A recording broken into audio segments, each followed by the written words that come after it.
with an erudite lawyer, Barrister Dele Igbinijion.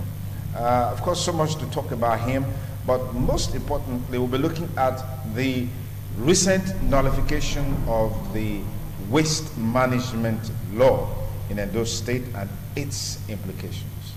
Some lessons to learn, some lectures, some education.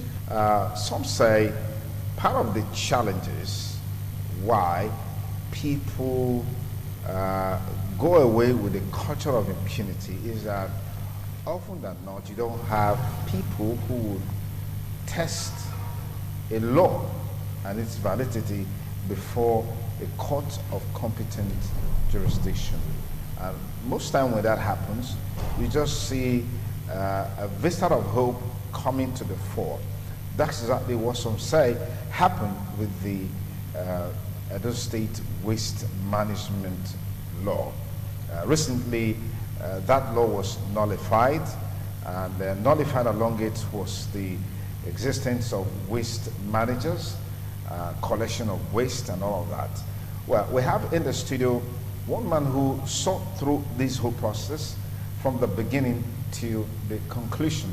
I'd like to thank very especially the erudite Barrister Dele Igbinijion. Barrister Dele Igbinijion, many thanks for joining us on the program TMI. Thank you for inviting me. Good morning, viewers. When you took up this case at the State High Court, what was the circumstance that gave birth to the case in the first place? Let's start off from that. Well, thank you. I think it's no more news that the Edo State Waste Management Board, the defunct Edo State Waste Management Board as it appears now, was very oppressive to people. The way they went about doing their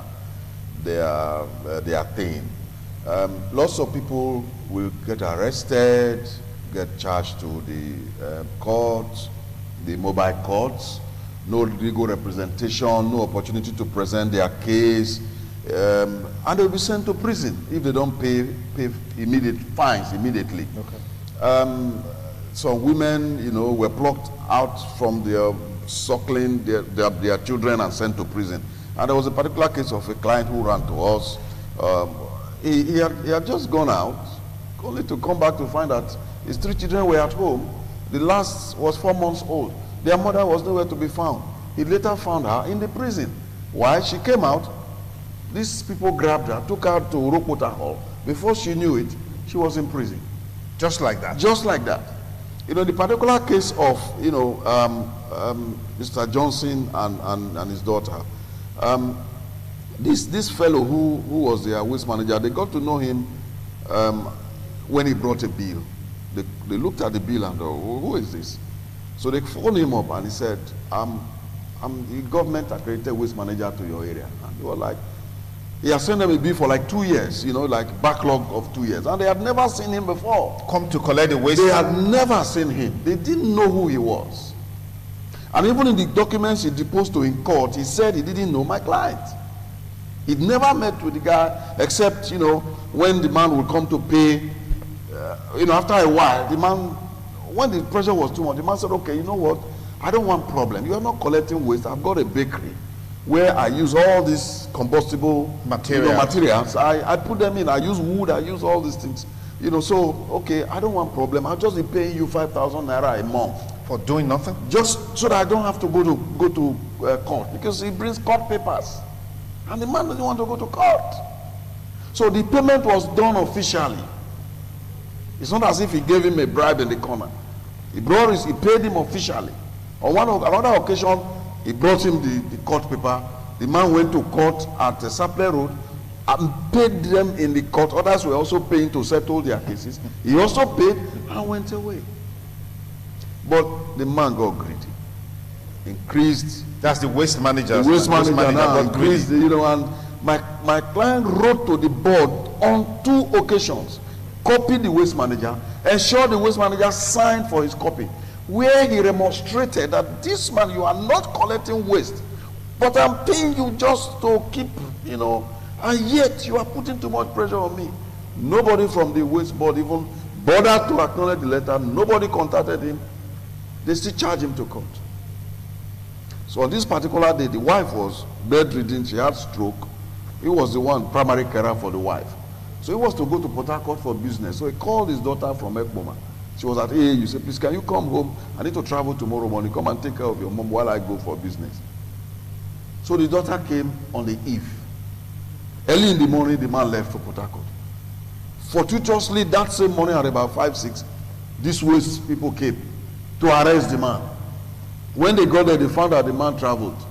She said, oh, the man is not around. So he's not around. Oh, what are we going to do now? They went back and came back again, reinforced, brought more policemen and grabbed the girl.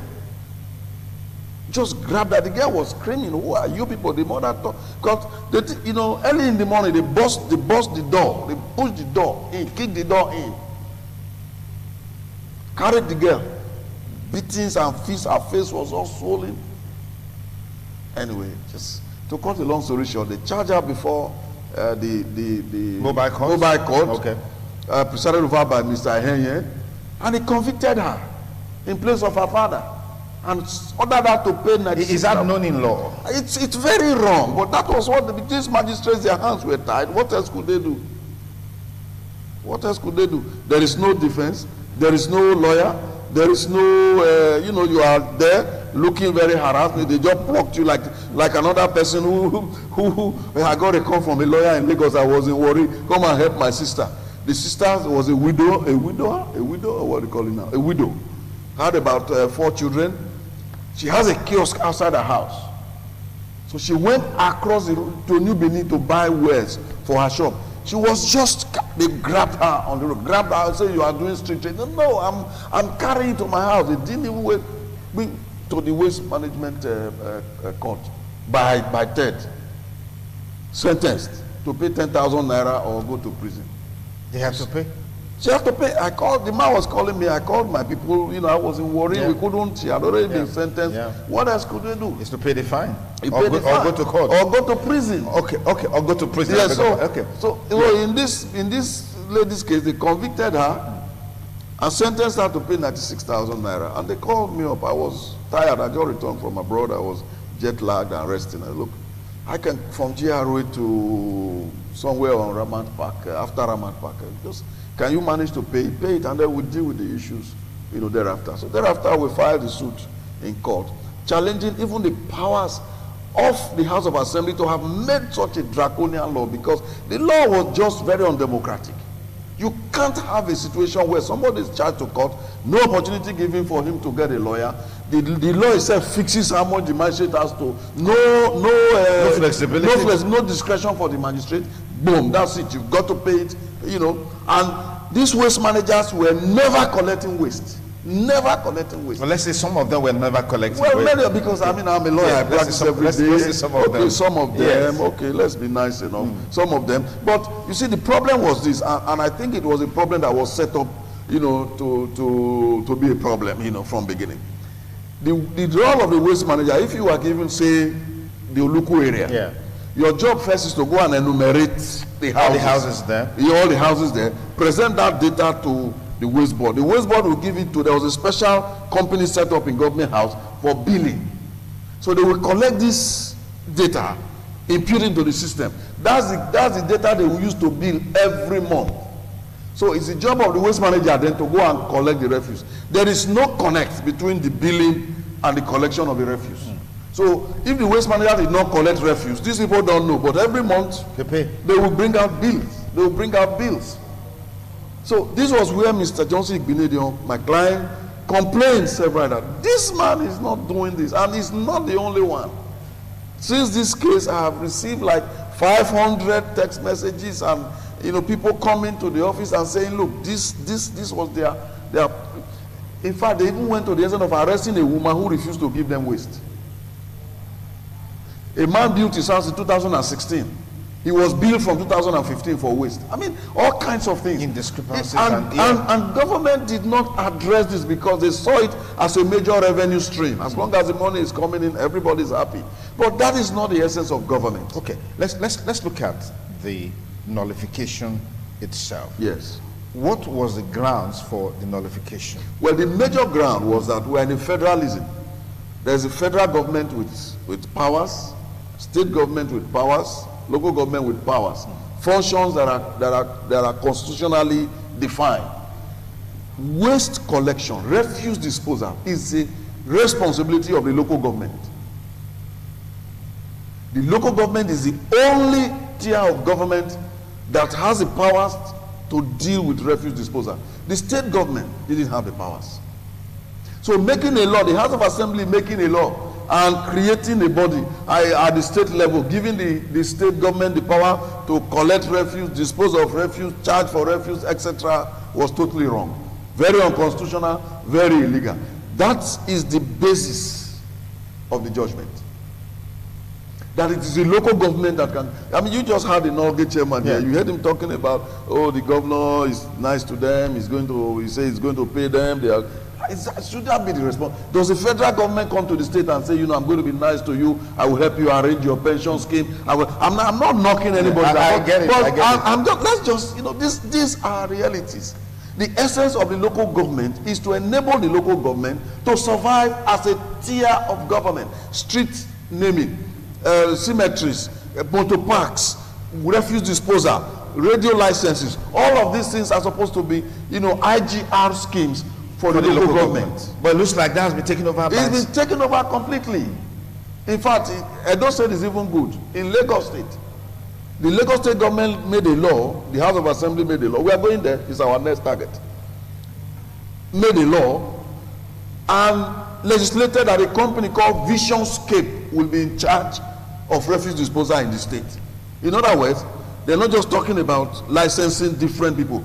There is one company to do it, and that company in the entire state, in the state, and it's in the law of Lagos State. Of Lagos State. How do you do it in like that? I mean, this is, yes, revenue comes from waste.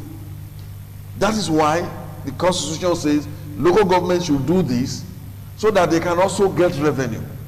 But because you are a state governor and you think you are powerful, you just grab it from them and you suppress them. They can't say anything. I want to ask you a question. Please. You are a lawyer. Yes. People drafted this law, and I believe that there are also lawyers like you.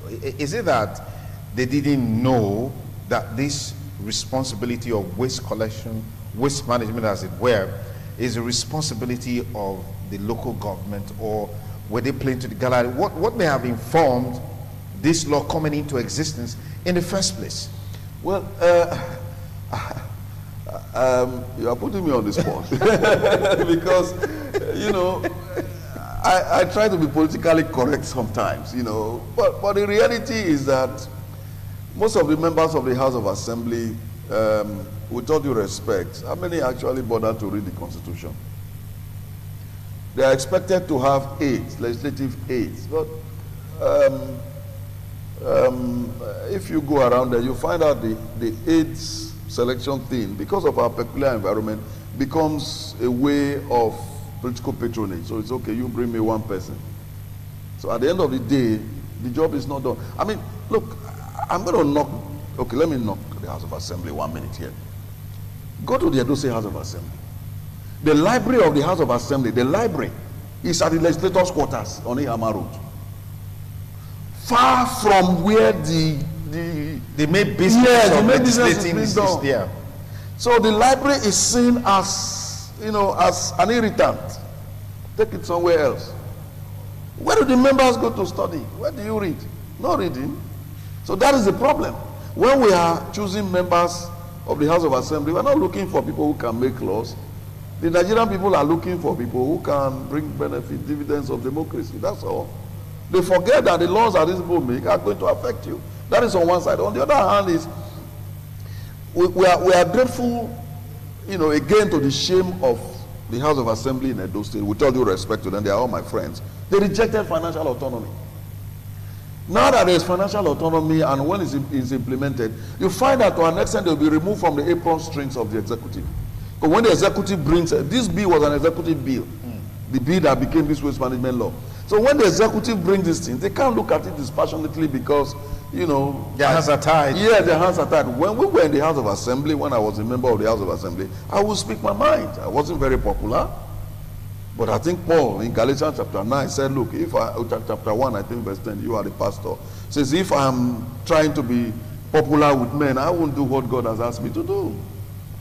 So these people just play to the gallery. They don't look at it. Oh, it's come from the government. It's come from the governor. Are you going to be the one to oppose it? You say, are you supposed to say, aye. But you forget that this thing is going to kill your people. Many people have lost their lives in this battle. Many have gone to prison.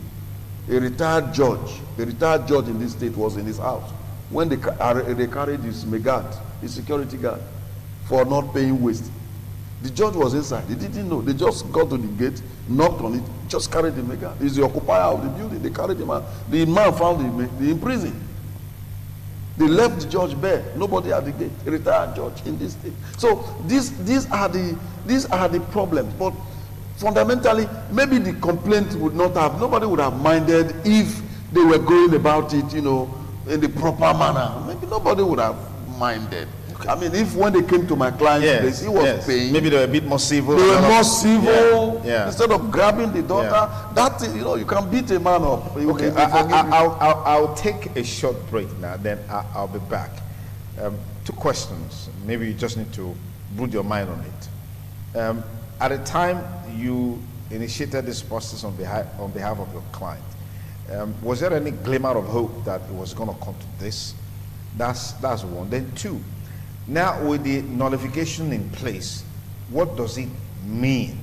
We'll look at that, but all that will come after the short break. TMI, every opinion counts. Still on the nullification of the law on Edo State waste management, and I've been talking with Barrister Dele Igbeneghu, giving us insight into how that nullification came about. But just now, before we call it a wrap, what were his thinking as far as that law is concerned in terms of the expectation line as to the possibility, the feasibility of the demands that he made in the court coming to fruition? We're looking at that one. And then quickly, now the nullification has taken place, what next? What does it imply for the collection, management of waste generally in Edo State? Barrister Dele Igbeneghu, in the next couple of minutes, can we quickly do that? Thank you very much. Well, first of all, when you go to battle, you expect opposition, you also expect victory. So I knew my client had a good case. The state didn't have powers to do that. So our only concern, I have to be honest, was whether the judiciary would be, what shall I use now, forthright enough to do the right thing. And you know, we found that the judiciary lived up to its billing as the last hope of the common man. So we're glad about that, and the clear message has been sent. Now, as for what happens now, 2 things. One is it's the local government that should collect waste. And I must make a clarification here. When the Constitution says the local government should collect waste, it means the local government should do it, not that the local government should subcontract it out to private individuals or officially appoint people, private people to do it, because that's our mentality. And because I think there's the Department of Environment in the local government. It's their job. It's their job to do it. The Constitution says you have to do it, get workers, but they should be staff of the local government. So if they contract it out, it will be unconstitutional. Again. Yes, you don't. And that can also be contested in court? Yes, it will also be challenged, because you cannot subcontract government work to private individuals. That's not allowed. It's actually forbidden by our constitution. That's you know, a matter for another time. Yes, a point there. But on the other hand, you know, it's like education too. Individuals you have schools that are run by government. You also have private schools. You have government television stations. You have private television stations. So the same thing with, you know, waste collection. I can decide to use the local government staff, or I can decide to call a private, you know, contractor to do my work for me. But if government has to do it, local government has to do it, they have to use their own staff. So that is it. Everybody is free to get, you know, your private waste manager, reach a contract, pay him, provided the job gets done. Responsibility of government is to provide some regulation. You know, local government provides some regulation as to dumping sites and all of those things. But beyond that, we actually live in a neo-capitalist society, Yeah. so everybody should be... So it means now that with this nullification of the law, Yes. the Edo State Waste Management Board ceases to exist. Completely ceases to exist. Waste managers collecting waste cease to exist. No, And those these ones are that are officially appointed by the, given letters by the Waste Management Board also go with the board. Oh, really? But there are those who are doing it as a business, privately. Yes. Those ones are not affected. It is those who are appointed by the waste board. Those are the ones that have gone, because when the foundation be broken, what else can happen? So that's the point. This nullification, yes, is it a finality? It's a finality.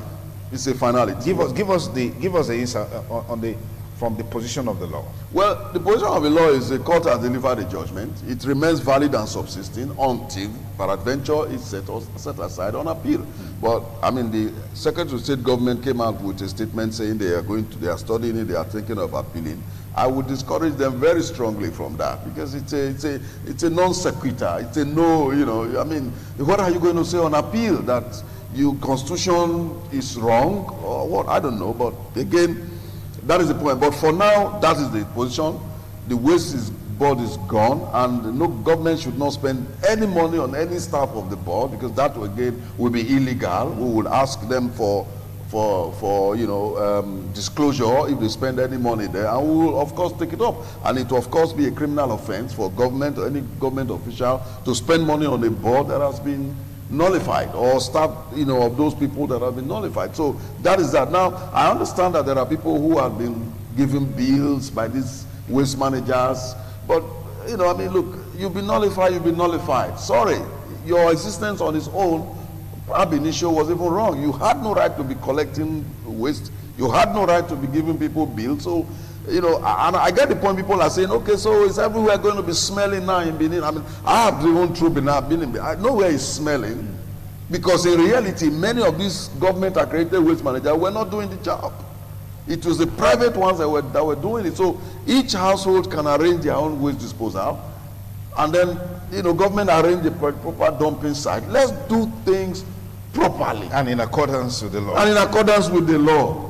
Thank you very much, Barrister Dele Igbenedion, for the useful insights that you brought to bear in the conversation today on the nullification of the Edo State Waste Management Law. You heard it from the horse's mouth. It was there all through, and of course, this is where we are, except something else comes up in the days to come. Like you said, the Secretary to the State Government has already issued a press statement on that one. But we keep our fingers crossed and see what happens after that. But for now, this stays. The board ceases to exist, and all that came with it have also gone with it. Anyway, thank you so much, Barrister Igbenedion, for coming. Thank you very much.